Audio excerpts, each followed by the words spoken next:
tous mes rêves d'enfance se réalisaient en fait. Je rêvais d'être chanteur, j'étais chanteur.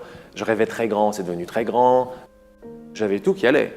J'avais de l'argent, je réussissais mon métier, je réussissais avec mes amours. La chanson, ça réussissait super. Et toutes les coïncidences, comme l'univers qui s'ouvre pour faire exactement ce que je veux, mais moi, je gardais en moi l'idée que j'étais pas à la hauteur. J'avais encore ce truc depuis tout petit, je suis pas à la hauteur. J'avais une sorte de culpabilité. J'osais pas admettre que c'était si facile en fait. C'est comme si je me sentais bizarrement redevable à je sais pas qui, à mes parents et à ce que mes parents veulent dire, un peu en porte-à-faux d'être heureux, quoi. Que ce soit facile. Tu sais, c'est tellement fort cette idée dans la société qu'il faut souffrir. C'est pas à la hauteur, pas mérité, coupable, machin, le gros truc lourd et tout. Pourquoi je me sens pas bien, je suis angoissé. C'est quoi cette angoisse, quoi? Je suis allé explorer en fait le désespoir, quoi. Parce qu'il était toujours là, je fais bon, ok, on y va. C'est trop dur de résister à ça, donc j'y suis allé. En plus de ça, comme j'avais pas trop confiance en moi, donc je me suis dit je vais explorer l'artiste. Comme les artistes que j'aimais bien, c'était des authentiques, c'était Brel, c'était Brassens, mais à l'époque c'était très Brel, c'était allez, je vais me couper le... Je vais explorer ce truc-là, quoi. Là, j'ai atteint des trucs très glauques, très glauques, très glauques. À un moment, je pensais vraiment que c'était la fin, quoi. C'est-à-dire, je regardais vraiment la fenêtre de très près, quoi. Je retournais chez mes parents, j'allais lasser mon appart, et tout. C'était, oulala, c'était pas sympa. Et cet ami, on s'intéressait ensemble aux histoires de psy, de psychothérapie, de psychanalyse. On aimait bien ce genre de choses. Puis un jour, il vient et il me dit, Laurent, je vais pas te faire la morale, je vais pas te la faire du tout, mais j'ai une question à te poser, mais surtout ne me réponds pas. Est-ce que tu veux aller bien? Alors moi, j'ai dit, évidemment. Il m'a dit, non, me réponds pas. Et il est parti. Et ça a été un déclencheur énorme, quoi. Parce que je me suis aperçu qu'après toute cette traversée de l'obscurité, ce que j'avais vu en moi, c'était mon degré de mensonge à moi-même. Je réalisais pas à quel point je pouvais me mentir. Devant la glace, je me jurais des trucs et c'était pas vrai. En fait, je veux pas aller bien.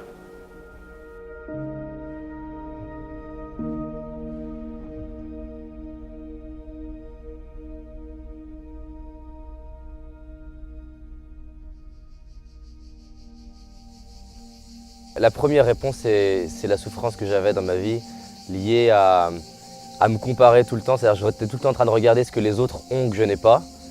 Cette personne, elle est plus à l'aise que moi, cette personne, elle parle plus vite que moi, cette personne, elle raconte plus de blagues que moi. Et donc du coup, j'étais en fait tout le temps frustré de ne pas être assez. J'étais mal dans ma peau, j'étais timide, j'arrivais pas à m'exprimer, j'arrivais pas à oser plein de choses. Et en parallèle de ça, je me disais, mais en fait, ça sert à quoi de vivre? Donc si j'arrive pas à être heureux, si j'arrive pas à faire ce que j'aime et si j'arrive pas à être en lien avec les autres, et ben en fait, autant me suicider. Au bout d'un moment, je me suis dit, donc si je change rien, rien va changer. Donc c'est soit je me suicide et je le fais vraiment et je vais au bout, soit je change quelque chose. Et si je faisais des petites choses tous les jours, qu'est-ce qui pourrait se passer? Et si j'expérimentais de parler en public, d'aller parler à l'inconnu? Il y a une phrase, moi, qui me parle énormément aujourd'hui, que j'adore transmettre et partager au maximum partout où je passe. C'est en fait, je ne sais pas ce qui est possible ou non, alors je décide d'agir comme si tout est possible.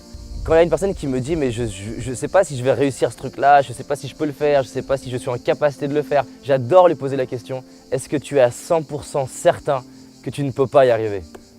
Et en fait, la réponse, elle est non. C'est vrai, en fait, il y a une petite partie de moi qui croit que c'est possible. D'abord, est-ce que tu es ouvert à la possibilité que ce soit différent? Et là, tu vas t'apercevoir en général non. Quand je vois que je tiens à mon drame, c'est ce que m'a dit mon copain, est-ce que tu veux aller bien? Je lui ai dit oui, mais en fait, je mentais. Je tenais à mon drame. Ça, c'est la plus grande clé, quoi. Je tiens à aller pas bien. Évidemment, par confort. J'aime bien, est-ce que ce soit la faute des autres? C'est mon premier amour que ce soit la faute des autres. Surtout de mes parents. C'est pas de ma faute, quoi. Je fais au mieux, mais c'est pas de ma faute. À un moment, t'en as marre de ce truc-là. Tu dis, il y a peut-être une autre solution. Les bouddhistes disent une chose par rapport à la souffrance, ils disent que ça peut être comme un aiguillon qui nous oblige à sortir la tête hors de l'eau. Et à un moment, une situation peut être tellement insatisfaisante qu'on a deux solutions, soit se laisser écraser par la souffrance, soit essayer justement de s'en extirper. Je me suis fait mettre à la rue. Bon, j'étais relativement jeune, hein, j'avais 19 ans, j'étais technicien en entreprise, je faisais un métier que je détestais, je n'aimais pas du tout. Ma copine venait de me quitter, avec mes parents c'était épouvantable et je venais de perdre mon travail. Je ne savais pas très bien où aller. Derrière moi, j'avais plus d'endroit pour me réfugier. Je me suis fait agresser plusieurs fois dans la rue, je me suis fait voler de l'argent, j'étais en train d'errer dans les rues, j'ai croisé un vieux copain qui lui est en foyer de jeunes travailleurs, il me dit écoute viens avec moi, puis c'est comme ça que je me suis retrouvé en foyer de jeunes travailleurs. Même dans cette situation, j'avais toujours tendance à regarder le bon côté des choses, parce que pour moi une chose négative, ce n'était pas forcément négatif. La vie essaie de me pousser à voir les choses autrement. Bien sûr, c'était pénible, le corps souffre, le mental souffre, mais au-delà de ça, ça me donnait l'opportunité, c'est une façon de me dire, c'est pas par là qu'il faut aller. Il me restait, à l'époque c'était encore des francs, il me restait 50 francs, j'avais pris un billet de train et je suis monté à Paris. Je ne savais pas du tout ce que j'allais faire à Paris, mais mon intuition me disait, va à Paris, et je me suis dit, peut-être qu'il y a des opportunités là-bas. J'ai frappé un peu à toutes les portes parce que je voulais d'abord des réponses. Le moi que nous croyons être, c'est une conscience de soi qui est une image, quoi. Quand on dit je voudrais savoir qu'est-ce qu'il pense de moi, le moi dont on parle, c'est l'image que j'ai de moi, c'est pas moi. En fait, on ne sait pas qui on est. On ne sait pas qu'est-ce qui fait quoi en moi, on ne sait pas. La grande souffrance, c'est qu'on croit qu'on sait. Lâchez vos certitudes, vos richesses, tout le reste, c'est vos certitudes de comment ça marche. Ouvrez-vous à la possibilité que vous ne savez pas comment ça marche. Mais un adulte, sa plus grande peur, c'est de dire « je ne sais pas ». Quand j'annonce « je ne sais pas », je m'ouvre la porte à la connaissance. Alors je me dis « mais à quoi ça sert d'avoir raison, quoi ?» Je m'aperçois que toute ma vie, c'est pour avoir raison. Et avoir raison, c'est ma souffrance. Les croyances sont créatrices de limites. Je le vois tout le temps.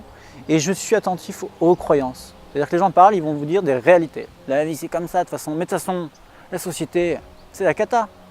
Ça, c'est une phrase qui ne veut rien dire. Qu'est-ce que c'est que la société d'abord? La société de qui? La société d'où? Quelle société? Le pilier de l'ego, c'est victime. Je suis un petit truc, le grand univers à l'extérieur, je suis petit victime. Si tu continues de dire c'est pas de ma faute, tu continues de déclarer la victime. Et il n'y a pas de problème avec ça, c'est une expérience. Mais ne t'attends pas à avoir des grandes révélations de créateurs si tu es en train de maintenir victime. Au final. Mais il y aura des gens pour qui ça sera un outrage, ben qu'est-ce que tu veux? Toutes les excuses en soi qu'on se raconte, elles ont un sens. On ne se raconte pas une excuse par hasard. Si je me dis oui, mais moi je ne peux pas parce que j'ai des enfants, c'est parce que vraiment j'ai des enfants. Et on ne va pas se mentir, des enfants, c'est une complexité. La personne se dit oui, mais moi j'ai pas l'argent, on ne va pas se mentir. Ne pas avoir l'argent, c'est une complexité. Là où en revanche c'est faux, c'est de se persuader soi-même que parce que j'ai cette complexité, ça n'est pas possible. Et la question en fait qui casse l'excuse, j'adore poser, c'est est-ce qu'il existe au moins une personne sur cette terre qui, avec les mêmes circonstances que toi, le fait ou peut le faire? Et la réponse est toujours oui. Donc moi, ce que j'aime avec les excuses, c'est de dire, c'est pas qu'elles sont fausses, elles ont un sens, mais elles sont pas vraies non plus. Elles sont ni vraies ni fausses en fait. C'est moi qui choisis de l'histoire que je vais me raconter à moi-même. Il y a une idée qui est très répandue dans le monde, c'est « je crois ce que je vois ». C'est pas « je crois ce que je vois ». Eh bien, je vous invite à retourner l'idée. Je vois ce que je crois. Jouez avec cette idée-là. Et là, vous allez avoir toutes les réponses à toutes ces questions-là. Parce que moi, je n'ai pas des réponses, moi, pour quelqu'un, quoi. J'ai juste joué avec l'idée qu'en fait, j'étais responsable de voir ce que je voyais. Comment? Par la croyance et par ce que je demandais. Je vais vivre ce que je décide de croire. Donc la question que je me suis posée, c'est qu'est-ce qui fait qu'une personne a l'énergie ou pas? Et qu'est-ce qui se passerait si j'expérimentais de gérer mon énergie intérieure? Parce que finalement, si ça ne vient pas de l'extérieur, si ça ne vient pas de mon chef, mais juste de moi, qu'est-ce qui se passerait si je m'entraînais en moi à créer l'énergie? Je suis docteur en médecine, j'ai exercé la médecine pendant 25 ans. La médecine que je qualifierais de médecine de famille. Pendant toutes mes 25 années d'exercice, je me suis toujours spécialisé dans tout ce que je trouvais au niveau médecine, ostéopathie, nutrition, etc. J'ai regardé aussi pas mal la symbolique des maladies, la PNL. Je me suis beaucoup intéressé aux effets de la prière sur la santé, aux prières toute religion confondue. Après ça, tout ce qui était aussi puissance de l'esprit et puissance de l'énergie. Et c'est vrai que je voulais trouver vraiment des solutions complémentaires, je dis bien complémentaires, à la médecine conventionnelle pour aider mes patients à s'en sortir du mieux qu'on pouvait. Les physiciens quantiques le disent bien, c'est qu'au départ, on a commencé à s'intéresser à la matière. Et puis on s'est aperçu qu'il y avait des choses qu'on ne comprenait pas très bien, donc on a commencé à creuser, et on s'est aperçu qu'ils sont tombés sur l'énergie. L'énergie va se concentrer, va former des particules. Les particules vont s'associer pour former des atomes, puis des protéines, puis des cellules, puis des êtres humains. Mais aussi, quand on a commencé à voir que l'énergie et la matière, c'était la même chose, en fin de compte, c'était deux aspects différents du même élément, un peu comme peut être la vapeur et l'eau, eh bien à ce moment-là, on s'est aperçu que pour diriger tout ça, il fallait une information. Ça nous a montré que notre pensée agissait sur la matière. Et après ça, il y a eu d'autres travaux qui sont célèbres maintenant de Masaru Emoto, qui nous montraient bien que l'intention, la pensée qu'on envoyait sur un verre d'eau provoquait dans ce verre d'eau des cristallisations qui étaient différentes selon que la pensée était d'amour ou une pensée négative et destructrive. En médecine, tout simplement, on sait très bien que la pensée agit sur notre corps. On sait déjà l'effet placebo. Qu'est-ce que c'est l'effet placebo? C'est l'effet de notre pensée sur le corps, tout simplement. Le patient croit au traitement qui lui est donné, et simplement ça fait 30% de tous les résultats positifs de toutes les médecines. Médecine conventionnelle, médecine naturelle, médecine énergétique, toutes bénéficient de cet effet placebo. Et puis après ça, même la sophrologie, l'hypnose, ils font que passer l'induction, et l'esprit de la personne va agir sur le corps. Comme on met la personne en plein état modifié de conscience, tout ce qu'on lui passe, à ce moment-là, elle le prend tout de suite et elle agit. L'hypnose, elle va vous permettre de sortir d'un comportement routinier. C'est une intention qui est posée, et il y a plein de manières d'y aller. Donc c'est souvent une manière de parler, mais ça peut aussi être une manière effectivement de regarder. Les gens, on va leur donner une indication de focaliser leur regard sur quelque chose, et déjà l'état de conscience se décale. On déverrouille un peu le système, moi je suis comme ça, moi je stresse, moi je pense comme ça, moi je fais ci, moi je fais ça, moi de toute façon ça sera toujours comme ça, et puis j'ai peur de ci, tous les scénarios mentaux. Et donc on va connecter avec votre inconscient, et votre inconscient c'est mieux que vous, et on va mobiliser ses ressources. Donc en gros, en posant une intention dans votre inconscient pour vous aider à résoudre telle ou telle problématique, ça flexibilise le champ des possibilités autour, et les choses devraient se manifester dans une réalité plus concrète. Je te propose juste d'être attentive à ce qui se passe autour de toi. Comme si chaque bruit, tu sais les bruits de la nature autour, chaque son t'accompagne vers un état différent. Si à un moment donné tu poses une intention quelque part, et instant après instant, respiration après respiration, c'est comme si cet état peut s'approfondir de plus en plus, de mieux en mieux, accompagné avec tout ce qui serait intéressant pour toi de vivre maintenant. Alors je vais compter de 5 jusqu'à 0, et lorsque tu entendras le 0, ce sera le signe que tu es dans un état d'hypnose. Avec le 5, attentive à ma voix, le 4, connecté toujours avec ta respiration. Avec le 3, c'est comme si, progressivement, marche après marche, seconde après seconde, tu plonges de plus en plus, de mieux en mieux. Avec le 2, comme si deux parties de toi se rapprochent. Comme si deux parties de toi se rapprochent pour se rencontrer. Parfois on parle de conscient et d'inconscient. On parle d'une partie qui sait, qui rationalise, et d'une autre partie qui agit à sa manière, avec sa propre intelligence. Avec le 1, de plus en plus proche. Comme quand on est au bord de quelque chose, comme quand on sait que dans quelques instants, il va être possible de chut. En entendant le 0, ça va être comme le signal qu'une connexion, une autre connexion, une forme d'ouverture est possible.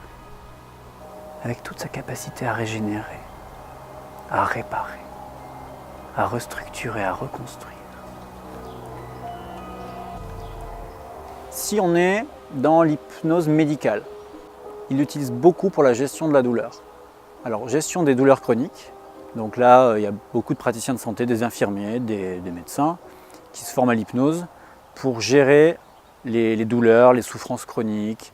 Ils enseignent l'auto-hypnose, ils enseignent des techniques pour que les gens s'apaisent au-delà des médicaments. Ça explicite l'importance des croyances. C'est-à-dire que la croyance de quelqu'un, à un moment donné, plantée dans son esprit, va devenir réalité, va devenir sa réalité. Une personne en qui on a confiance nous a dit quelque chose, ou nous l'a montré. Et ça devient un message qu'on intègre, et ce message, il agit. Et c'est pour ça que l'hypnose, elle a entre autres, elle a cette petite saveur de perturber les croyances bien implantées Déjà en les secouant un peu, et puis potentiellement en suggérant d'autres champs de possibilités. Par mes croyances et parce que je demande à croire d'une certaine façon, une idée qui me plaît, je la rends réelle. Voilà mon pouvoir. Ton pouvoir, il est là, mais il est énorme. Ton pouvoir, c'est de rendre réelles des idées. C'est ma pensée qui attire les situations. Donc déjà, on prend conscience que ma pensée attire des situations. Et là, justement, comme le disent très bien les psychiatres et les psychologues, ils le disent, ok, nous avons un inconscient et un conscient, et ce n'est pas notre conscient qui nous dirige. Notre inconscient nous dirige dans 99% des cas. Or, cet inconscient, il est programmé par toute notre éducation. Moi, je suis ancien kiné, ostéopathe, etc. Et recevant beaucoup de personnes que les autres thérapeutes n'arrivaient pas à résoudre, je me suis penché un peu plus sur les aspects psycho-émotionnels donc des personnes que je recevais. Ce que j'observe surtout, ce qui bloque les gens, c'est les croyances négatives et les conditionnements, beaucoup. Voilà, par exemple, l'enfant, on leur a dit qu'ils n'étaient pas à la hauteur, ou ils étaient bons à rien, etc. Toute leur vie, ils ont programmé des comportements en relation avec ces paroles qui ont été dites ou ce qu'eux, ils ont pensé à l'époque du jugement qu'on a pu avoir sur eux. De manière automatique, on est tout le temps sur ce fonctionnement. On émet tout le temps des pensées. De notre champ énergétique est émise une fréquence. Et cette fréquence-là, en fonction de nos pensées, de nos mémoires, de nos conditionnements, elle va attirer notre réalité. Et par notre inconscient, nous créons beaucoup de choses, mais comme je dis aux gens, à notre insu. Vous êtes victime de vous-même. Si j'ai une situation désagréable, c'est une ou plusieurs pensées négatives, plusieurs programmes erronés, négatifs pour moi, qui ont attiré cette situation-là. Reste à moi, à ce moment-là, de demander à son effacement. Et donc, en effaçant le programme erroné, eh bien, à ce moment-là, on va attirer à nous une autre situation qui, comme la première a été délétère, la deuxième a de bonnes chances de réussir. Donc, à qui on demande Ho'oponopono, les Hawaïens demandaient à leur divinité intérieure, à leur représentant, à l'étincelle divine qui était en eux. D'autres vont demander directement à Dieu. Et ceux qui ne croient pas à tout ça, ça n'a aucune importance, demandez à votre inconscient, à votre subconscient, et ça marchera tout à fait bien. Il faut rester toujours en adéquation avec ses pensées, avec ses croyances. Moi, je dis simplement, je demande à ce que la mémoire erronée, ou les mémoires erronées qui ont été à l'origine de ça, soient effacées de mon inconscient. C'est pas un traitement, ça ne remplacera jamais la psychothérapie, etc. C'est une philosophie de vie qu'on peut utiliser largue à main nue pour améliorer notre quotidien. Et là, d'un seul coup, nous ne sommes plus des victimes. On n'est pas en train d'attendre que la vie passe, elle passe devant nous. Moi, j'en connais combien de personnes qui attendent toujours que quelque chose arrive dans leur vie.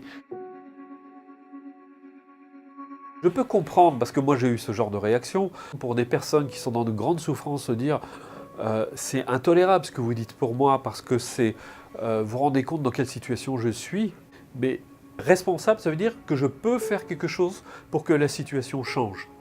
Que c'est dans mon ignorance que j'ai créé toutes ces situations dans lesquelles je me retrouve aujourd'hui. Je n'ai pas vu ce que je faisais. On est tous enfermés dans nos petites habitudes. Je dis bien nous, parce que moi y compris, on a tous nos petites habitudes. Et c'est vrai que tout ce qui peut nous faire changer dans nos habitudes, c'est toujours un petit peu gênant. Mais au départ, c'est qu'il faut se dire, ok, les autres, ils sont pour rien. C'est moi qui ai attiré la situation. Et là, c'est le petit passage un petit peu difficile. Si je me suis enguirlandé avec mon conjoint et ma conjointe, n'ayez pour rien, c'est moi qui ai attiré cette situation-là. C'est jamais ça. Dans la réalité, c'est toujours l'autre qui est responsable, c'est jamais nous. L'autre, dans notre vie, de par les choses difficiles qu'il peut nous faire vivre, il est toujours seulement le reflet, un effet miroir, c'est ce qu'on appelle l'effet miroir, de ce qui est défectueux et dissonant dans nos programmes inconscients. Si on ne modifie pas les schémas, les choses automatiquement nous reviennent. Et donc on est confronté, si ce n'est pas un patron, ça va être un autre, ou d'autres personnes dans la vie. Donc il faut vraiment pacifier, je dirais, ces mémoires. Je crois que le but de tout thérapeute, c'est de reconnecter la personne au fait qu'elle n'est pas impuissante. Si on est victime, on est impuissant. Si on est impuissant, on n'a pas de pouvoir. Si on n'a pas de pouvoir, on subit les choses. Donc c'est reconnecter la personne à son potentiel, à sa puissance. C'est ça, devenir conscient. Hein. C'est ok, mes parents avaient cette mémoire-là, ben voilà, je vais en devenir conscient, je vais travailler cette mémoire, je vais monter ma vibration au-dessus de cette mémoire pour plus qu'elle puisse s'exprimer dans ma vie. Moi j'aime bien dire que quand notre vibration elle change, si vous êtes bloqué par un trauma dans votre vie et tout, qu'avec une séance d'hypnose ça débloque, ça laisse une autre vibration pour attirer autre chose. Et après, on va poser la question, ok, qu'est-ce que tu aimerais voir se manifester dans ta vie au final? Puisque la vie c'est... là j'aime bien reprendre les paroles de Miguel Ruiz qui a écrit les 4 accords Toltec, il dit la vie c'est comme un chef-d'œuvre et vous êtes l'artiste de votre vie. On ne naît pas tous avec les mêmes prédispositions génétiques, familiales, environnementales. Mais c'est pas parce qu'on n'a pas été super bien servi au départ qu'on va se débrouiller moins bien qu'un autre. On le connaît bien ça dans les jeux de cartes, de toute façon. Voilà. Si on développe certaines choses, notamment l'intelligence du cœur, même si on n'a pas reçu un super jeu de cartes, on peut arriver à se débrouiller aussi bien que quelqu'un d'autre, voire même mieux. Moi, je reçois beaucoup de personnes, et c'est normal, qui soulèvent tout ce qui ne va pas, qui soulignent tout ce qui ne va pas. Elles voudraient arriver à ça, elles n'y arrivent pas. Et le fait de focaliser sur ce qu'on ne veut pas, c'est bien connu, on fait persister cet état de choses dans ce qui ne va pas dans notre vie. Donc c'est pour ça que pour moi, c'est important de plus focaliser sur ce qu'on ne veut plus, mais de focaliser sur ce qu'on veut. Un pilote de rallye, c'est exactement ça. Hein. S'il focalise sur ce qu'il veut éviter, il va rentrer dedans. Hein. Donc le pilote de rallye, lui, ce qu'il fait, il ne regarde surtout pas ce qu'il veut éviter, il regarde là où il veut aller. Il regarde la direction qu'il veut prendre. Comment trouver ce qui m'inspire, ce que certains vont appeler un rêve, d'autres des aspirations, un objectif? Déjà, la première chose, c'est de réaliser que c'est une illusion qu'un jour vous vous leviez en ayant 100% de la réponse. Parce qu'en fait, on aurait un vrai problème. Si là, moi, je vous disais, je sais 100% ce que je veux faire dans ma vie, ça veut dire que c'est fini. Ça veut dire que je ne peux plus rien découvrir, ça veut dire que je ne peux plus rien remettre en question, ça veut dire que je ne peux même plus évoluer. Quand déjà tu te rends compte que tu n'as pas besoin de trouver toute la réponse, tu ne te concentres pas sur est-ce que je connais la totalité de mes rêves, mais plutôt est-ce qu'il y a des trucs qui m'inspirent plus que d'autres. Et là, on n'est plus dans la même chose. On n'est pas sur est-ce que tu as trouvé ou pas, on est sur est-ce que tu es dans la bonne direction ou la mauvaise direction. Il y a ceux qui ne savent vraiment pas ce qu'ils veulent parce qu'ils ont peur de savoir ce qu'ils veulent. Souvent, on a peur de voir ce que ça va impliquer. C'est que si je commence à savoir ce que je veux, ça veut dire aussi que je suis obligé de regarder ce qu'il faut faire pour l'atteindre. Donc ça va réveiller ma paresse et ma peur aussi. Donc on préfère garder ça enfoui et pas savoir ce qu'on veut finalement. Mais au fond de nous, on sait très bien ce qu'on veut. On nous a appris qu'on était des êtres limités. Et effectivement, réussir fait peur à beaucoup de personnes. Pourquoi ça fait peur? Les gens qui vont écouter cette interview se disent ouais, il raconte n'importe quoi, on veut tous réussir. Non. Réussir, c'est aussi prendre le risque de sortir d'un clan familial peut-être, où la réussite n'est pas inscrite. Donc si moi je réussis alors que les autres ne réussissent pas, ben, je risque d'être pointé dans le clan, je risque de perdre l'amour des miens. Et il suffit que j'ai peur de l'inconnu, je ne vais pas réussir, parce qu'effectivement, c'est affronter l'inconnu. Donc on retrouve effectivement beaucoup de personnes qui ne veulent pas réussir et qui vont avoir peur de leur propre lumière intérieure. Parce que se raccorder à sa propre lumière intérieure, c'est se donner l'idée que nous sommes des êtres illimités. Et on nous a tellement muselé notre liberté que devenir libre, ça peut faire peur à beaucoup de personnes. En fait, je crois que dès lors qu'on passe son temps à se demander si tout est possible, comment serait ma vie, au niveau couple, au niveau pro, au niveau spirituel, au niveau contribution, si tout le temps on se pose cette question-là, et bien du coup, je ressens qu'il se passe quelque chose en moi et à partir de là, je bâtis une vie différente. Les gens attendent l'extérieur pour devenir. Mais non, ce qui fait que tu réalises tes rêves dans 10 ans, c'est qui tu es. Parce que notre monde extérieur, c'est le reflet du monde intérieur. Si je m'aime profondément, les gens vont commencer à m'aimer profondément. Si je me vois comme une opportunité, les gens vont me voir comme une opportunité. Je me suis aperçu que dans notre société, un des premiers trucs qui est cassé avec cette idée d'être un petit moi séparé qui doit réussir à faire quelque chose, c'est l'imagination. D'ailleurs, l'imagination, elle n'est pas... Si, il y a les poètes, les artistes, les cinéastes. Autrement, c'est des enfants, c'est des gentils. Mais c'est complètement idiot parce que l'imagination, c'est totalement divin, quoi. T'imagines quelque chose, ça te met en joie. Tu vas vibrer cette joie et c'est la vibration qui va amener le truc. Donc, ce n'est pas la chose en elle-même que tu imagines. Quand je reviens au pouvoir de l'imagination, je retourne au créateur que je suis. Parce que tu fais appel à un pouvoir supérieur. On s'aperçoit que dans la pratique et dans la nature, les choses les plus simples sont les plus efficaces. C'est le mental de l'homme qui aime bien compliquer les choses. et passer par des process très difficiles et très compliqués. Comment serait ma vie si j'accédais à l'abondance sur tous les plans de mon être? Moi, c'est une question que je pose tous les matins. Je sais pas, tout est possible. Maintenant, dans ce tout est possible, par quoi je peux commencer? Par quoi je peux commencer qui est suffisamment petit pour que je me sente capable de le faire, mais suffisamment grand pour que ça me pousse à grandir? C'est changer une petite brique de mon programme intérieur. Parce que chaque fois que je change une brique, ben oui, c'est pas des résultats exceptionnels tout de suite, mais brique par brique, à long terme, ça crée des résultats exceptionnels. C'est comme l'avion, il faut 80% d'énergie cinétique, là comme ça, et où l'avion il a à peine décollé pour pouvoir le lancer. Mais si tu maintiens pas l'énergie jusque-là, il décollera jamais. La plupart des gens, ils s'arrêtent ici parce qu'ils disent « mais regarde tout ce que j'ai fait pour ça, ça sert à rien ». Si on s'en réfère juste au livre Le Secret pour la loi de l'attraction, c'est un peu limite. C'est intéressant, mais c'est un peu limite. Vous pensez argent et l'argent arrive. Pour moi, c'est une part du gâteau. Hein. Après, il y a quand même des notions. Voilà. C'est pas parce qu'on est spirituel, dans l'intention et tout ça, il ne faut pas à un moment donné sortir de son lit, faire 2-3 mails, je veux dire faire des trucs quoi. Enfin, les pensées. Les gens qui veulent arrêter de fumer en hypnose, ils imaginent. Hein. Des fois, ils imaginent qu'ils arrêtent de fumer, ils fument. Non, il faut qu'il y ait ce lien là avec la réalité des comportements. Et là, c'est vraiment la question du comment pour moi. T'as des personnes, il y a juste besoin d'être honnête avec vous-même. Elles ont besoin de bosser plus parce que clairement, elles font pas grand-chose. Là, on est typiquement dans la personne qui en fait se dit j'ai un rêve, je le ferai plus tard. Et là, dans les 24 heures, il n'y a quasiment rien qui est investi dans le projet. Donc là, oui, c'est sûr que si tu bouges pas, il va rien se passer. Et que des fois, c'est important d'appuyer sur l'accélérateur. Maintenant, il y a un autre type de personne qui utilise l'accélérateur déjà très bien. Et peut-être que ce serait bien de freiner.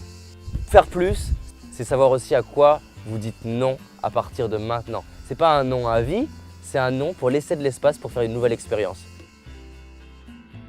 J'ai exercé la médecine pendant 25 ans. J'ai appris plein de choses avec mes patients, que je remercie d'ailleurs au passage, parce que j'ai vraiment dépassé des moments extraordinaires avec eux et je pense que c'était réciproque. Et on a fait vraiment des grands échanges, j'ai vraiment appris plein de choses avec toutes les formations que j'ai faites, etc.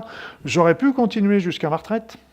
Parce que là, j'avais mon travail qui tournait bien, ça marchait bien, j'avais aucun souci. Tous mes patients étaient contents, j'étais conscient avec eux, etc. Mais à un moment, j'ai senti qu'il y avait que j'étais plus en adéquation avec mes pensées, qu'il fallait que j'évolue, que je passe à autre chose, etc. Alors évidemment, il y a toujours le fait d'arrêter pour passer à autre chose. Mais bon, ce que je veux surtout, c'est pas arriver le jour de ma mort en me disant « Ah, si j'avais su, j'aurais pu faire ceci. Ah, je regrette de ne pas avoir fait cela. » Dans le fond, je ne sais pas ce qui est possible ou non. Mais il y a un truc que je sais, c'est que si je ne le fais pas, à la fin, je ferai partie de 95% des personnes, comme dit Bonnie Ware, qui allaient étudier et interviewer les personnes dans leur fin de vie, qui disent « je regrette ». Ce dont je sais, et ce dont chaque personne sait, c'est que si j'expérimente pas et si je ne teste pas, j'aurai des regrets. Et j'ai validé avec moi-même que peut-être je ne vais pas y arriver. Mais au moins, je veux me dire à moi-même, j'ai testé, j'ai expérimenté. Il n'y a qu'une seule peur, fondamentalement, c'est la peur de l'inconnu. Et souvent, la plus grande inconnue, c'est justement nous-mêmes. On ne se connaît pas. Les gens pensent que se connaître, c'est s'analyser, c'est lire plein de livres sur la connaissance. C'est pas du tout ça. Se connaître, c'est s'explorer. C'est se regarder, c'est commencer à regarder ses propres processus, comment ça fonctionne, c'est faire l'expérience de l'être. Ça se résume aussi autrement, l'adresse commence par la maladresse. Regardez, vous apprenez une langue étrangère, vous balbutiez, ce sont des échecs d'une certaine manière. Mais ils sont indispensables puisque je ne maîtrise pas encore. Donc petit à petit, je vais me parfaire et je vais arriver à parler parfaitement couramment anglais. En passe à l'action, qu'est-ce qui se passe? Je découvre des personnes, je fais des erreurs qui sont en fait des apprentissages, je vais découvrir des trucs par erreur auxquels je n'avais pas pensé. Ça me pousse à m'aimer. Ça me pousse à croire en moi. Si je ne vis pas d'échecs, si je ne vis pas de difficultés, et que même je réussisse, je vais avoir peur d'échouer dans 2 ans. Je vais me dire, oh, mais si j'ai un échec, et si on me rejette, et si on ne croit pas en moi? J'aime bien les Américains sur certains aspects, il n'y a pas tout dans tout, mais ce que j'aime bien les Américains, c'est qu'ils respectent toujours les gens qui ont essayé de créer quelque chose. Oui, qui marche, ça ne marche pas. Je veux dire, en France, malheureusement, vous avez monté une entreprise, vous faites faillite, et bien pour vous remonter, pour en relancer une autre, bonjour, on n'est pas prêt de vous redonner cette opportunité-là. Là-bas, par contre, c'était, je ne sais pas comment c'est aujourd'hui, mais c'était tout à fait différent. Il y a quelques années, on vous disait, OK, au moins, vous avez tenté de faire quelque chose. Ça n'a pas marché, c'est pas grave, ça marchera mieux la prochaine fois. OK, on va vous aider pour faire la deuxième fois. Peut-être que je vais faire faillite, là. Je le vivrai mal. Mais je ne vais pas le vivre mal indéfiniment. Il y a bien un jour où je vais me relever. Et ce que j'aime là-dedans, c'est que bon, après mon étape de souffrance, je vais me dire, bon, OK, et qu'est-ce que je fais d'autre? Et je vais pouvoir recommencer à partir de qui je suis devenu. Le problème n'est pas de tomber, l'important c'est de se relever. On dit d'ailleurs ça au ski également, ceux qui tombent jamais au ski, c'est ceux qui progressent pas. Parce qu'il faut toujours tomber, parce que la chute va toujours nous apprendre d'aller un peu plus loin. Et je sais que c'était rigolo parce que j'avais développé une philosophie quand j'étais gamin, c'est que dans toute situation que je vis, il y a toujours quelque chose de positif. Donc à moi de trouver le côté positif de la situation. Même toutes les situations qu'on peut vivre d'injustice, de souffrance, de séparation, etc. Je disais, OK, il y a toujours quelque chose de bon en moi. Regardez avec du recul le nombre de situations où on a souffert, qui ont été difficiles à vivre, qu'on peut mettre même du temps, mais on s'aperçoit toujours qu'en fin de compte, ça nous a porté, ça nous a amené sur un chemin qu'on n'aurait pas pris autrement, et qui est un chemin justement qui est très positif pour nous.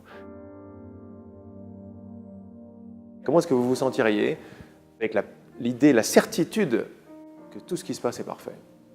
Genre, c'est pour mon plus grand bien à chaque fois. Et pour le bien de tous, à chaque fois. Jouez avec cette idée. Et imagine, tu sors de cet appart et tu es persuadé de ça. Je veux dire, chacun de tes pas, ils vont être très très différents de « bon, qu'est-ce qu'on fait maintenant ?» Tu t'en fous de qu'est-ce qu'on fait maintenant. Tout est parfait. Maintenant, je vais juste découvrir à quel point c'est parfait. Est-ce que ça vous est déjà arrivé, par exemple, d'être licencié, de vous dire mais pourquoi je suis licencié, et après coup de vous dire merci, gratitude, t'as bien fait.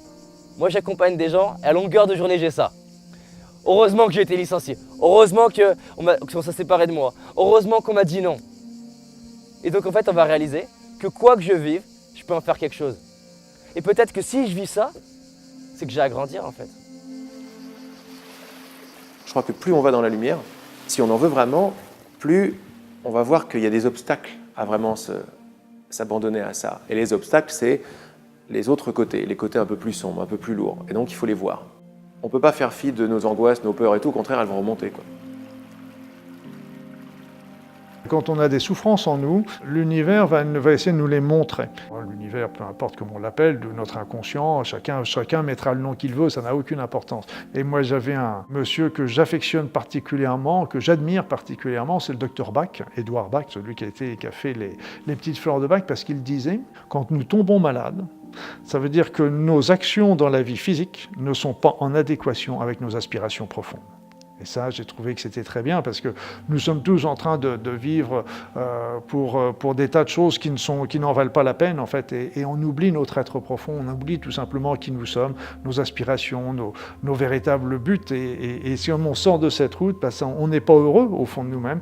Et à force, notre être le souffre et puis il commence à nous l'évoquer par des situations qu'il va attirer. Il va attirer à nous des situations pour essayer de nous le faire comprendre. Et si la dernière situation, c'est une maladie qui peut déclencher. Les personnes que je reçois sont toujours dans un état plus ou moins fort, mais de victimisation de leur état. Ils viennent donc avec une pathologie, quelle qu'elle soit. Et donc moi, un de mes rôles, c'est vraiment d'expliquer que la pathologie, elle n'est pas due au hasard. Qu'est-ce que son corps a à lui dire dans cette maladie? Et à force d'aller dans ce chemin-là, les gens perçoivent effectivement qu'ils ont des changements à mettre en place. Parce qu'on ne traite pas uniquement une maladie avec des médicaments. Ça, c'est une partie de la thérapie, c'est une partie. On n'est pas là pour dire aux gens d'arrêter leurs médicaments, d'arrêter leur traitement, mais de les accompagner dans la compréhension plus profonde du message de la maladie. Mais le corps, il sert à ça, c'est super. Le corps, c'est l'instrument que prend la conscience pour explorer la matière. Parce que mon corps répond à mes idées. Si j'ai l'idée d'être un contrôlant de ma vie, mon corps, il va être comme ça. Parce que j'ai intérêt à bien faire, quoi. Et j'ai une grosse responsabilité. J'accepte. Parce que déjà, quand j'accepte, j'envoie une vibration d'acceptation. C'est déjà dans la famille de l'amour, l'acceptation. Et mon univers commence à changer comme ça. On dit dans la méditation, il ne faut surtout pas essayer d'éliminer les pensées, il faut leur donner plus d'espace. C'est comme si vous avez un cheval sauvage, si vous le contraignez, vous l'enfermez dans un box par exemple, il va tout casser. Vous lui donnez un grand pré, il va s'ébattre et au bout d'un certain temps, il va se calmer, il va s'apaiser. En fait, il faut apprendre à apprivoiser nos énergies, il faut apprivoiser nos pensées, il ne faut surtout pas les contraindre. On n'est pas en train de se coller un plus en se disant tout est merveilleux, tout va bien, parce que ça ne fonctionne pas de toute façon. Tu es victime de ton mental? Oui, mais derrière ça, il y a un but. Un but que tu as demandé à ton insu. Lequel? Être victime. Ah, c'est-à-dire ne pas être toi. Ne pas être le grand créateur, être un petit truc qui essaye. Si je demande à être un petit truc qui essaye, ben je demande aux pensées, je fais merci les pensées de tourner très vite. T'as vu comme tu as retourné le truc? Donc tu n'es plus victime des pensées qui tournent très vite, tu es le créateur des pensées qui tournent très vite. À partir de là, tu te poses et tu te dis est-ce que j'ai envie de continuer? Et là, tu es dans la meilleure position. Tu es là, tu es... Non, j'ai pas envie de continuer, ça me fait chier. Mais c'était une bonne expérience. Je ne me sors pas du monde par la guerre, mais par l'amour. Ça, c'est l'amour. L'amour voit. Donc je vois que ces pensées, j'ai demandé qu'elles soient là. Je suis anxieux, c'est une vibration de non-confiance. Donc qu'est-ce que je demande à l'univers avec cette vibration-là? Ben, il va me donner les preuves que j'ai raison. L'univers me donne les preuves que j'ai raison. Pourquoi l'univers nous donnerait des choses si on est tout le temps en train de se plaindre? C'est pas possible. Combien je vois de personnes qui n'arrêtent pas de se critiquer quand je leur demande de mettre une valeur sur 1 et 10, il y a beaucoup de gens qui ne plafonnent pas au-delà de 6, quoi. Pourquoi? Parce qu'ils sont souvent dans un process de devoir correspondre à ce qu'on attend d'eux. Ils se sont dissociés d'eux-mêmes et ils vont essayer d'agir en fonction des autres, de contenter les autres, de faire leur vie en fonction de ce qu'ils pensent qu'on attend d'eux. Et donc la générosité, c'est quoi? C'est reconnaître ses talents, c'est reconnaître ce qu'on sait faire, c'est reconnaître ce qu'on est capable de faire, ce qu'on voudrait faire aussi. Parce qu'on peut avoir une écoute intérieure que dans la mesure où on est centré sur nous-mêmes. Si on est toujours nos antennes branchées sur l'extérieur et sur les autres, on ne peut pas être connecté à ce que notre petite voix veut nous dire. Alors oui, c'est sûr que nos environnements, ils ont un impact. Quand j'avais mon père qui doutait peut-être que j'allais créer mon entreprise ou que j'allais réussir, ou des amis qui ne croyaient pas, c'est clair que ça a un impact. Mais en fait, je suis responsable de plusieurs choses. Déjà, je suis responsable de l'histoire que je vais me raconter. C'est clair que mon père, quand il va me dire « tu vas pas y arriver », ça a un impact pour me limiter. Déjà, j'ai le choix de me séparer de lui, petit à petit. Ça ne veut pas dire à vie, ça veut dire que là, dans un temps donné, je peux choisir d'aller au contact des gens qui vont m'inspirer. Alors oui, je peux dire « ouais, mais c'est pas si facile ». Non, c'est pas si facile. Mais est-ce que c'est facile d'avoir une vie déprimante? Bah, c'est pas facile non plus. En fait, il n'y a pas grand-chose qui est facile. Donc moi, je préfère, quitte à avoir une vie pas facile, de m'impliquer pour mes rêves. Et je préfère revenir à voir mon père, non pas pour subir, mais pour l'inspirer. Tu vas t'apercevoir que toutes les peurs de critique que tu as ou qu'on a, c'est tes propres critiques que tu projettes à l'extérieur. Quand ça, tu les enlèves et tu passes à un niveau vibratoire beaucoup plus élevé, parce que beaucoup plus lumineux sur l'amour de toi, voilà ce que l'univers va te montrer. Et tous les gens que tu redoutais le plus, quoi, tu vas voir ce que ça va faire, même en eux. Ou alors ils viennent plus te voir, parce que ça vibre plus. S'ils veulent te critiquer, l'amour est trop fort pour ça. Le mec qui vibre de l'amour, qui ne rentre pas dans un jeu, celui qui veut rentrer dans un jeu, où il arrête son jeu, où il voit son jeu grâce à l'amour, où il s'en va. Il ne tiendra pas vibratoirement avec une vibration comme ça. Après, je pense qu'il faut progressivement se baigner, lire des livres de gens justement qui ont réussi, comment ils s'en sont sortis. Ça va nous inspirer de se dire, bah tiens, il y a peut-être une possibilité, et d'essayer de côtoyer justement des gens qui sont plutôt positifs, parce qu'ils vont progressivement nous imprégner. J'ai le droit d'aller m'inspirer d'une personne que j'aime. Parce qu'en fait, il y a un truc très simple. Tu ne peux aimer à l'extérieur que ce que tu as en toi. Vous savez quand on dit à quelqu'un, ouais, c'est un type bien. En fait, on ne dit pas ça. On dit en fait, il me ressemble. On aime à l'extérieur que ce qu'il y a en nous. Quand on est inspiré par un mentor, une source d'inspiration, pourquoi on est inspiré?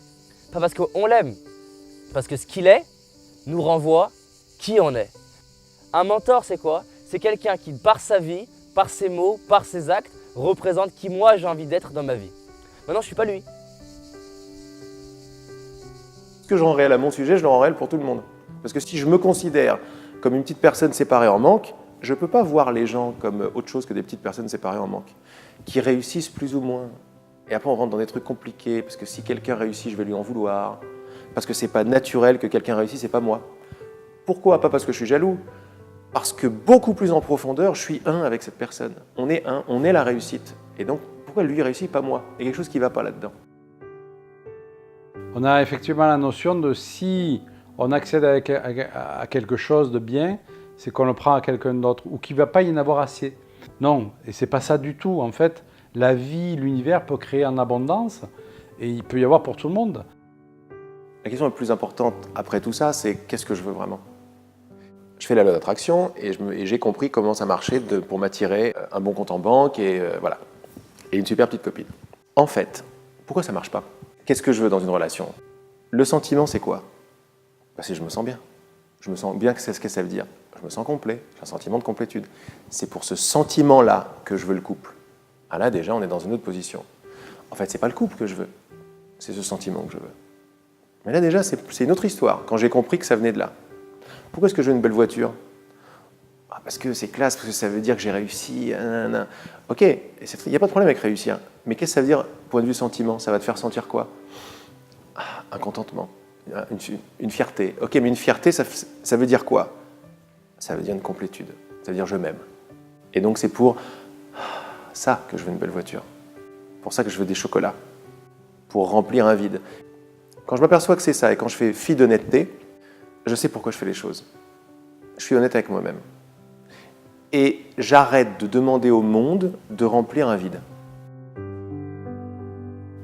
C'est pas magnifique de voir ça? C'est-à-dire que depuis toujours, le bonheur, il était là, mais je me suis déclaré comme coupé du bonheur. Maintenant, je vais le chercher à l'extérieur. Et à certains moments, je vais le trouver. La belle voiture, la belle relation, etc. Mais je sais en moi que c'est pas complet. Un coup de feu et ça s'en va. Un accident, ma femme meurt. Moi, mon corps, il faut que je l'assure. Je sais que c'est pas tranquille. Ça, c'est des questions super sur lesquelles il faut rester entre soi et soi. Parce que ça veut dire qu'on croit qu'on n'a pas les réponses, mais s'il y a un message que je donne, c'est qu'on a les réponses, on a toutes les réponses. Il y a beaucoup de lumière derrière quand on veut bien remettre en cause pourquoi ça ne marche pas. Mais il faut descendre derrière, on passe par des trucs un petit peu durs, c'est vrai. Mais passer par des trucs un petit peu durs, ça nous fait arriver à des trucs beaucoup plus lumineux à l'intérieur sur qui on est. C'est-à-dire que le bonheur est en moi, la connaissance est en moi, la richesse est en moi, l'abondance, c'est ce que je suis. Donc c'est quoi la meilleure formule maintenant pour attirer les choses à toi? De ne pas en avoir besoin. On le sait tous. Mais pourquoi ne pas en avoir besoin? Parce que quand j'en ai pas besoin, qu'est-ce que je vibre comme vibration? La complétude, sans besoin de rien. Et comme l'univers m'amène ce que je demande vibratoirement, il va m'amener que des trucs qui vibrent avec ma vibration. Ma vibration est une vibration de complétude, donc je vais avoir la voiture que je veux. Pourquoi? Parce que je m'en fous de la voiture. Parce que je sais que c'était pas la voiture qui m'apportait le bonheur, c'était le truc et je l'ai trouvé en moi. Et te rappelant que c'est toi qui te crée, ça y est, tu commences déjà à vibrer le bonheur que t'es, parce que le bonheur que t'es, il est créateur. Quand j'arrête d'être victime, et je vois que c'est moi qui me fais les expériences de victime, ça y est, j'ai trouvé le bonheur. Quand mon pote m'a dit « Est-ce que tu vas aller bien ?», c'était la clé pour moi pour trouver le bonheur. J'ai eu un sourire en pleine dépression, parce que j'ai vu tout le truc. J'ai vu qu'en fait, non, c'est moi qui crée l'expérience du désespoir. En voyant ça, j'ai eu le sourire. Pourquoi? Parce que si c'est moi qui le crée, donc je suis le bonheur. Il y a quelque chose en moi qui est libre. C'est moi qui crée l'emprisonnement, donc je suis libre. Les gens ils pensent que la liberté, c'est à l'extérieur. Pour moi, la liberté, c'est la liberté de Mandela. La liberté de Mandela, c'est d'être dans une cellule et de se sentir libre. Pour moi, être libre, c'est pas être victime de mon entreprise. L'argent, c'est pareil. J'ai pas envie de croire qu'il me faut de l'argent pour être heureux. J'ai envie de me dire que sans argent, je suis heureux. Maintenant, on va pas se mentir. Avec plus d'argent, je peux contribuer au monde. Je peux permettre de faire plus de vidéos. Je peux permettre de déléguer des choses. Je peux permettre de prendre soin de mon corps, plus. Mais j'ai pas envie d'être le bourreau de mes rêves. Mes rêves, ils sont là pour m'inspirer à avancer maintenant. Et c'est ça pour moi, me sentir libre. Je dis pas que c'est facile, je dis pas que j'y arrive tous les jours, mais tous les jours, j'y arrive un peu plus. On se rend compte qu'on a cherché le bonheur à l'extérieur, on se rend compte que quoi qu'on puisse acquérir, on n'obtient pas ce que l'on désire. Et le bonheur n'est pas lié à nos acquisitions, c'est pas parce qu'on a plus, c'est pas parce que j'ai plus d'argent, c'est pas parce que j'ai plus de ceci, plus de cela, que je vais être plus heureux, c'est parce que j'ai l'état d'esprit. Dire il faut couper les désirs et couper les objets, aller dans une grotte, ça a marché, mais c'est une conclusion très hâtive et mentale, et donc pas assez profonde, des lois vibratoires. Il n'y a pas de problème avec le désir, il faut juste voir d'où il vient et qu'est-ce que je demande et comment je le demande. Et après, tu peux t'amuser avec tous les jouets. Mais quand tu sais que c'est des jouets, c'est sympa. C'est déjà plus mon bonheur dépend de ça, non, c'est terminé. Et après, ça ne devient pas genre je ne vais pas vers quelqu'un ou vers l'univers pour essayer de l'agripper en manque, parce que c'est ça que je fais dans mes relations d'amour en fait. Je manipule pour essayer de lui demander un truc. Donc je demande à quelqu'un de remplir un vide que moi j'arrive pas à remplir. C'est pas de l'amour ça, c'est du marchandage. Quand je comprends ça, quand je vais voir en moi la possibilité que je peux vibrer par tout seul la complétude, là en général l'univers va me montrer quelqu'un qui vibre pareil que moi et ça sera plus la même relation. Ça sera, je suis peut-être pas le héros que je suis peut-être pas Jésus et t'es peut-être pas le Bouddha, mais on a le même désir et on veut bien défaire tous nos trucs ensemble. Partager dans l'humilité, dans le je sais pas. Eh ben je vais t'aider à voir ce que tu veux pas lâcher, tu vas m'aider à voir ce que je veux pas lâcher, mais dans l'amour. Et ça, c'est juste, ça devient une relation magnifique. Je développe une relation avec les idées qui est différente, un respect, une humilité. Je me dis, mais attends, mais en fait, je suis beaucoup plus puissant que ce que je pensais, quoi. Mais j'utilise ma puissance avec des idées d'impuissance. C'est-à-dire que c'est avec ma puissance que je peux pas ne pas être. Parce que si je suis créateur, comme on le dit là, je suis très puissant, en fait. Mais je joue avec des idées de « je suis une petite chose impuissante ». Et je me crée l'expérience totale d'être une petite chose impuissante. Et quand tu te dis « mais c'est la puissance lumineuse qui se crée l'expérience d'être autre chose qu'elle-même ». Je crois qu'à la base, tout le monde cherche la même chose. Si on cherche tous la même chose, c'est qu'on cherche cette conscience qui est cet amour, cette plénitude, cette lumière, cette non-limite. Et donc, tu as un regard très bienveillant après par rapport à toutes les tentatives. Tu sais que ça n'aboutira pas vraiment parce que ça part d'un manque et puis c'est artificiel, c'est à l'extérieur. Mais tu comprends l'alcool, tu comprends la drogue, tu comprends les excès, tu comprends les abus, tu comprends aussi le mal-être. Parce qu'on est très mal, on se sait quelque part en nous de façon évidente, conscience large, et on est ces tout petits trucs, on n'a pas compris pourquoi, et on a des pensées, et ça y est, on veut tout contrôler, et on s'aperçoit qu'on est des gros égoïstes. Tu comprends même les suicides, quoi. Mais au moins, par cette compréhension, tu as un regard bienveillant qui arrive devant la vie. Et c'est ce regard bienveillant qui va donner la réponse. C'est pas Laurent qui répond. Laurent, tout ce qu'il fait, c'est se retourner vers son vrai désir, vers ce qu'il veut vraiment. C'est déjà énorme. Parce que dans la plupart des moments, tu t'aperçois qu'en fait, non, tu veux pas t'abandonner à ça, tu veux avoir raison, quoi. Tu veux contrôler ton truc. Et dès que je vois ça, la pratique, c'est « Ah j'ai vu ça, qu'est-ce que je veux ?» Oh non, c'est pas ce que je veux en fait. Je m'aperçois que pour être heureux, il faut pas avoir envie d'avoir raison. Si j'ai raison, je crois que je vais être heureux, c'est la façon dont on marche ici, mais c'est surtout ça la clé, quoi. C'est où je veux avoir raison, où je veux être heureux. Et je m'aperçois de partout que dès que ça coince, c'est que j'ai envie d'avoir raison. Et l'amour me laisse avoir raison, mais après ça me fait mal, quoi. Parce que je veux de moins en moins. Donc c'est vrai que c'est un gros chemin d'humilité, en fait. Vers quelque chose de très beau, très lumineux, très direct, beaucoup plus puissant, en fait. Et l'envie d'avoir raison, elle est forte, hein. Pour moi, la puissance et la force de quelqu'un, c'est déjà être dans la compréhension dans l'univers. C'est ne plus se sentir isolé comme un être là, tout seul. C'est vraiment se sentir appartenir à quelque chose de plus grand. Très souvent, moi, dans la journée, je prends un moment de respirer en conscience et je ressens tous les liens que je peux avoir avec la nature, par exemple, avec les astres. Et se mettre de temps à autre dans la journée dans cette notion-là, ça demande 1 minute, hein, dans cette condition-là, fait qu'on va se sentir tout de suite investi d'une autre puissance. On fait partie d'un grand tout, il faut se sentir unifié à ce grand tout. Et là, on se sent fort et puissant. La force et la puissance, ce n'est pas exercer son petit pouvoir de chef sur les autres dans une entreprise ou dans le couple. C'est pas ça la force et la puissance, ça c'est de l'ego. La force et la puissance, c'est vraiment autre chose. Et ça passe par quoi? Ça passe par le cœur. Ça passe automatiquement par le cœur. Alors, je rejoins une pratique qui s'appelle la pratique de la pleine conscience. Ouvrir ses yeux, son intuition, connecter avec ce qu'il ressent. Et toutes les informations sont là. Et ensuite, la vie, elle donne des informations. Elle ne vous envoie pas des fax avec tous les grand 1, ne pas faire ça, grand 2, faire ça.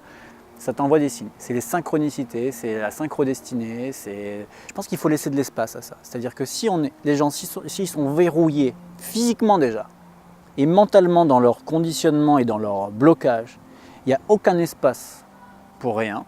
S'il y a de la flexibilité psychologique, un peu de curiosité, on rejoint toutes les techniques créatives d'hypnose, de relaxation, de FT, de psychologie énergétique. Alors du coup, tu peux t'ouvrir progressivement à des champs. Et moi, j'ai l'impression que ces dernières années, je me suis ouvert énormément, mais j'ai encore l'impression d'être CP de ça, quoi. C'est-à-dire que je me dis, mais ça va jusqu'où en fait? À la base, je suis ingénieur en informatique, donc je suis hyper dans la terre, hyper pragmatique et concret. Et moi, à chaque fois que j'entendais parler d'intuition, je me disais, c'est quoi ce truc perché pour les autres? Mais non, en fait, la bonne question, c'est que dès lors que tu suis ton truc intérieur, il y a des plus grandes chances d'être motivé. Il y a plus grandes chances que tu te dises, même quand il y a des obstacles, de te dire, ouais, mais ça fait partie du jeu, et donc d'y arriver. Et ce que j'aime bien dans l'intuition, à chaque fois, c'est de revenir sur l'angle concret. Est-ce que ça m'aide? Bah oui, ça m'aide. C'est d'être à l'écoute des signes extérieurs de la vie qui me font dire bonne direction. Et par rapport au moment présent, il suffit de se poser et de voir qu'il n'y a rien d'autre que maintenant. Et quand après on se pose la question, est-ce que maintenant ça arrête quelque part? Et tu vérifies, est-ce que maintenant ça arrête? Non, mais dès que je me suis posé cette question, et dès que je commence surtout à donner une réponse, c'est important d'essayer de donner une réponse, comme ça le mental, c'est pas un ennemi. Tu lui dis, cherche-moi la fin de maintenant. Il va s'écrouler grave dans la réponse, parce qu'il va chercher à droite, à gauche. Et plus je vois que le mental cherche, il trouve pas, plus je m'aperçois qu'il n'y a que maintenant. Mais s'il n'y a que maintenant, ça veut dire plein de choses. Si maintenant ne s'arrête pas, quand est-ce que le futur commence? J'ai pas de réponse. Donc on n'est pas là pour avoir des réponses, on est là pour avoir des questions. C'est les questions qui comptent. Et ce n'est pas la réponse qui compte, c'est la question et d'où vient la question. Si c'est une question qui vient d'une volonté de briller personnellement, d'une volonté de comprendre pour contrôler, voilà le maximum, l'éventail de réponses que je vais pouvoir avoir. Mais si ce que je demande, c'est une question ouverte, avec un enthousiasme et une envie de me faire surprendre, là, je vais me faire surprendre. Et je vois que c'était ça qui était la clé finalement à toutes mes questions par rapport à la liberté, à l'amour, aux rêves qui se réalisent comme ça. C'est qu'il y a un truc avec la compréhension. Ce qui entend mes paroles maintenant, la conscience toute simple qui est là, quoi. Tu es conscient de mes paroles. Cette conscience de mes paroles, ça n'est pas un objet. Tu trouves une couleur à cette conscience? Il y a une couleur? Une taille? Parce que là, la conscience qui entend mes paroles, elle ne s'arrête pas. Elle ne commence pas quelque part, elle ne s'arrête pas quelque part. Réfléchir, ça met du temps. Quand tu m'as dit, est-ce que tu es conscient? Oui, tu n'as pas réfléchi, c'est immédiat. Oui. Après, tu as le mental très vite qui va dire, oui, le corps, les oreilles et tout. Mais ça vient après. On dit, oui, bien sûr. Ce oui, bien sûr, demande-toi d'où il vient. Tu auras toutes les réponses. Oui, bien sûr. Mais c'est une évidence, donc ça ne vient pas de mon mental. Non. Ça vient de l'évidence d'être conscient. Ce qu'il faut bien comprendre, c'est qu'on ne sommes pas sur la Terre. Un monde avec 7 milliards d'individus, nous sommes 7 milliards de mondes qui sont reliés par une pensée commune, par cet espace-temps. Nos pensées s'attirent, donc on rentre dans le monde des autres et les autres entrent dans le nôtre, mais nous sommes toujours le chef, les seuls dirigeants de ce monde. Et c'est pour ça que tout ce qui se passe dans mon monde, j'en suis quelque part l'auteur. En fin de compte, il n'y a pas d'extérieur, il y a un intérieur, tout est lié. Et donc les choses qu'on a attirées vers nous, c'est des choses qui correspondent à notre intérieur. Qu'elles soient bonnes ou qu'elles soient mauvaises, elles correspondent à notre intérieur. En remettant cette idée en cause, je suis un petit individu dans le monde. Je veux avec cette idée, je vais la laisser me révéler des trucs. Et si elle commençait à me révéler que non, le monde est en moi, sympa, alors je ne sais pas ce que ça veut dire. Je vais me faire lapider si je dis ça sur la place publique. Mais je m'aperçois que la place publique, quand tu me dis ça, les gens et tout, en fait, c'est tes propres pensées de doute qui prennent la forme d'un théâtre avec des gens qui vont pas être d'accord avec toi. Je raisonne parce que c'est pareil en moi. Il n'y a pas d'autre. Tu crois qu'il y a des autres? Tu crois que tu es un petit truc dans un grand univers? Non, tu as décidé de rendre ça réel. Mais si tu as décidé de rendre ça réel et si tu joues avec cette idée, c'est que tu es l'univers tout entier avec lequel tu joues. Il y a 10 ans, par exemple, je disais, par rapport à ces états de conscience modifiés, moi, comme je ne réalisais pas du tout l'énormité qui était en train de se passer, la joie, l'unité avec tout, je dis, mais à un moment, je rentrais chez moi, je disais, mais quel trip! C'est un trip énorme, quoi. Et j'entendais en moi une voix ou une connaissance ou une réponse qui était « Non, mon grand, le trip, c'est comme tu vis tous les jours. C'est ça ton trip. Ça, c'est la réalité. Mais quelle bonne nouvelle, quoi. T'as vu, c'est énorme. J'étais là, mais à quel trip, c'est génial. Fait, non, c'est pas un trip, c'est ton ego qui dit quel trip. Pour essayer de mettre ça sur la faute de je ne sais quoi. Non, c'est ton état qui s'ouvre. C'est l'état naturel qui s'ouvre. Ton trip, c'est de te croire séparés les uns des autres et d'essayer de faire des choses. C'est une magnifique nouvelle pour l'humanité, quoi, pour notre futur, pour ce qui arrive, quoi. C'est pour ça que je ne suis pas dans la rébellion par rapport à tout ce qu'il peut y avoir comme injustice dans le monde. Ça ne veut pas dire que je ne fais rien. Mais je ne suis pas dans un phénomène de rébellion, parce que quand on est dans un phénomène de rébellion, on est déjà en train de nourrir le système, qu'on veut justement changer. Mais donc plutôt, c'est d'envoyer plein de pensées positives, plein d'éléments positifs pour dire, OK, il y a une souffrance là, c'est une souffrance là à l'extérieur, mais ça veut dire que j'ai une souffrance à l'intérieur qui correspond à ça. Donc il faut que j'amène de la lumière, de l'amour pour effacer tout ça. Tout chemin de vie passe toujours par l'amour. Et il ne peut pas y avoir un chemin de vie équilibré, harmonieux, etc., si on n'a pas l'amour des autres, l'amour de la nature, l'amour. Et cet amour est quelque chose d'inné en l'être humain et qu'on nous a perdu justement, qu'on a perdu quelque part au cours de route et qu'il faut justement réactiver. Et quand on parle d'amour, c'est lié à notre capacité à se souhaiter et à souhaiter aux autres de connaître le bonheur. Ça, pour moi, c'est vraiment l'amour. Quand on éduque ses enfants, on leur apprend à être plus autonomes, à voler de leurs propres ailes. Mais c'est déjà de l'amour. Je pense qu'aujourd'hui, ce qui est extraordinaire, beaucoup plus qu'avant, on se rend compte justement de l'interdépendance des phénomènes. Parce qu'on se rend compte que tout ce qu'on fait aujourd'hui a une incidence sur le monde entier.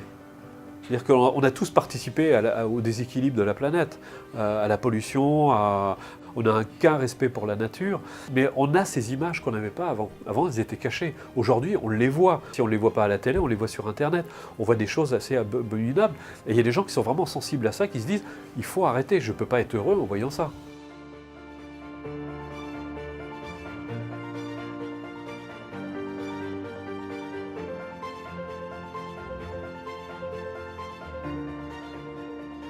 Notre conscience augmente, notre conscience s'élève.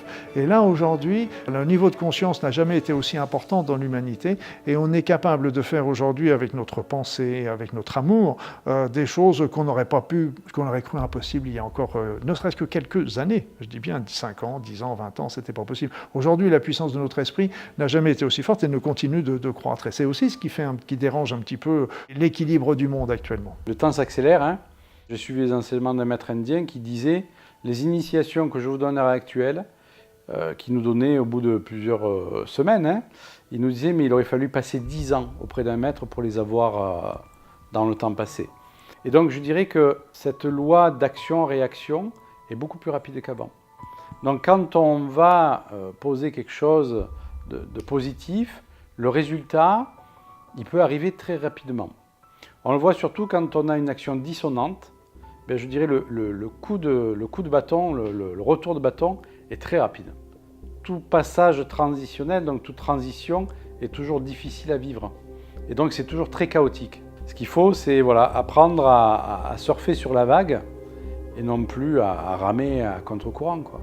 Pour moi, aussi bien à l'échelon individuel qu'à l'échelon général, il n'y a pas d'obligation. Rien n'est jamais écrit. Et donc rien n'est jamais écrit. Ce qu'on sait aujourd'hui, c'est que dans notre espace-temps, les énergies montent. Ok, mais elles nous montent si elles montent, ça veut dire qu'elles nous emmènent vers de plus en plus de conscience, vers quelque chose de positif. Cette montée, elle sera ce qu'on en fera. Parce que justement, si on peut en faire quelque chose de merveilleux, tout comme on peut en faire quelque chose de difficile. Et là, il faut bien comprendre que tous les astrologues, tous les voyants ne me contrediront pas, parce qu'en fin de compte, ils le savent très bien, c'est que quand on fait une prédiction aujourd'hui, c'est une prédiction par rapport à la situation d'aujourd'hui pour demain. Et donc, si aujourd'hui on change des situations en disant, bah tiens, je vais changer de métier, je fais une rupture ou je me mets avec quelqu'un, donc on change le présent, on va changer le futur. Et là, les anciens travaillaient beaucoup avec les voyants, mais c'était pas pour se dire, ah là là, mon Dieu, ça va être malheureux parce qu'il va y avoir des choses tristes qui vont arriver. Non, non, s'il y avait des choses positives qui étaient annoncées, ben, ils faisaient tout pour que ça se déclenche. Si c'était des choses négatives, ils faisaient tout pour que ça change. Donc rien n'est jamais écrit. Et donc là encore, l'avenir, elle sera ce qu'on en fera. Je suis responsable de ma vie, je suis responsable de mes émotions et je vais aller brique par brique changer mon système de pensée. J'ai pas fini, t'as pas fini, personne n'a fini. C'est la même information, revue et revue et revue sous des angles différents qui permettent de l'intégrer à un niveau plus corporel et d'en faire une norme et un fonctionnement. La clé, c'est pas de connaître les clés. La clé, c'est de s'entraîner à les intégrer dans sa vie par ses actions. Et comme dit Gandhi, incarne le changement que tu veux voir dans le monde, incarne le changement que tu veux voir chez tes enfants, tes amis, tes parents, les gens que tu aimes, brique par brique. Pour avoir la réponse, je réalise que je suis assis dessus. En fait, je suis la réponse que je cherche.